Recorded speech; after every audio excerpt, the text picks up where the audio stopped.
Hello guys, just another random dude who started making anime content on YouTube. If you like my content, like, subscribe, if not, whatever. So, the reason I started doing JJK content is because as a Sukuna fan, I cannot accept the slander anymore. The Gojo fans have been calling my god the king of fraud, the fraudulent one, because he had to use Maruhaga in order to survive Unlimited Void.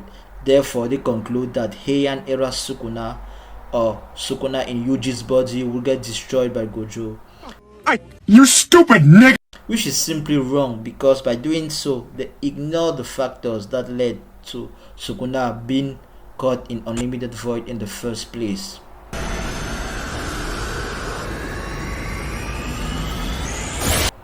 So, the reason why I think Heian era Sukuna or Sukuna in Megumi body would not even be caught in Unlimited Void is because those versions of Sukuna would be able to contend with Gojo inside the barrier.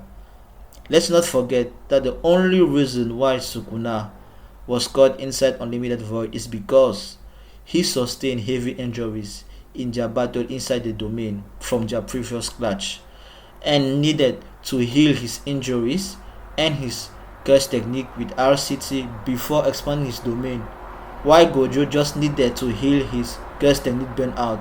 This gave Gojo a 0.1 second lead in the domain expansion battle, expanding his domain 0.1 seconds before Sukuna, and therefore having the advantage in the clutch. Sukuna in Yuji's body won't have that problem, simply because they share difference in the base physical stats. And Gojo fans like to say base physical stats don't matter because Sukuna's curse energy reinforcement is making up for the difference in base physical stats. This is just completely false.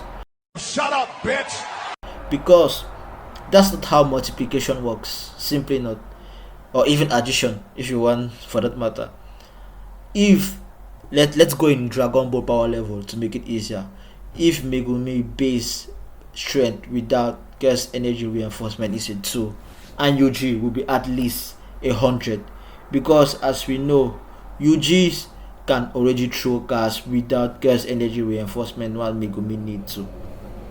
So if Sukuna curse energy reinforcement is 100 times 2 for Megumi 200, 100 times 100 for Yuji gives you 10,000. 10,000 divided by 200 50. That is, Sukuna in Yuji's body is 50 times stronger than Sukuna in Megumi's body. Let that sink for a minute. 50 times. And we have seen that Sukuna in Megumi body, although he was being dominated by Gojo inside the domain, he could still fend off Gojo. He could dodge, trying to run away. He could still hold his own to a certain extent.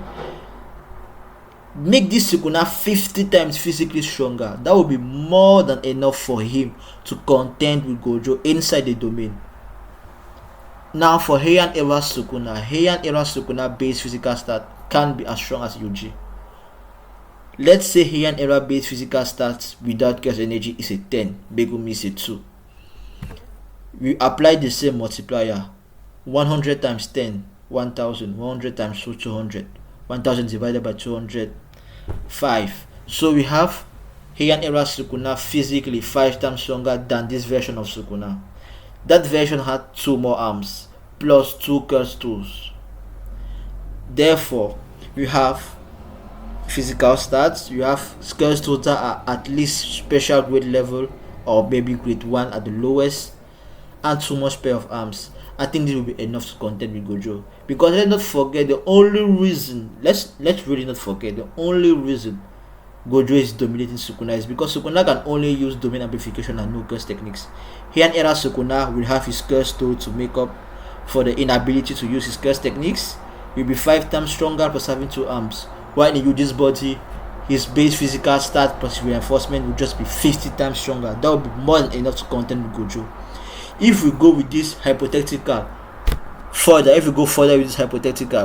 we need these 3 minutes. If Sukuna can contend with Gojo, That means Gojo won't be able to deal enough damage to Sukuna for his malevolent shrine to break in 3 minutes. Whereas Sukuna can still destroy Gojo's unlimited void within those 3 minutes, winning the domain clash. Now the same scenario as chapter 226 will start back again, but this time with a much more physically stronger Sukuna with his cursed tools and 2 more arms. And in Yuji's case, a just very much more physically stronger Sukuna. And he can still use his flame arrow inside the domain, because as we know, inside the domain you can still use your other curse techniques, as Gojo was able to use red and blue inside unlimited void. And even if Sukuna cannot use his flame arrow and his domain simultaneously, which I highly doubt, I'm sure of it that his 2 arms and his curse tools will help him get the upper hand if he wins a domain clash. And even if again he doesn't kill Gojo, they will either do a domain clash again, which Sukuna will obviously win, or Gojo will change strategies. In this case, the fight will go a completely other way, which we don't know. So I'm not trying to take away from Gojo what he did. Gojo is truly impressive, but Gojo fans are now trying to use the fact that Sukuna lost a hand-to-hand combat inside the domain battle with an objectively weaker vessel to say that Heian era Sukuna or Sukuna in Yuji's body will have the same case. That is completely wrong. Each vessel has their advantages and disadvantages. Megumi's vessel had the disadvantage of physical stat but the advantage of an OP curse technique. Yuji's vessel has the disadvantages of having no curse technique but high physical stats. And finally, we have Heian era Sukuna, which is the best of both worlds, as he has decently high physical stats, 4 arms and 2 curse tools, which will help him compensate for his inability to use his curse techniques while using domain amplification, and will help him generally during the fight. The main takeaway of this video should be Sukuna would have been very stupid to not use the 10 shadows while in Megumi, because Megumi's vessel has objectively lower physical stats compared to Yuji and Heian era Sukuna. Our king is not the fraud. The king of curses is the honored one, and in every era, being the modern era, in every vessel, he will win against Gojo. He remains him. Peace.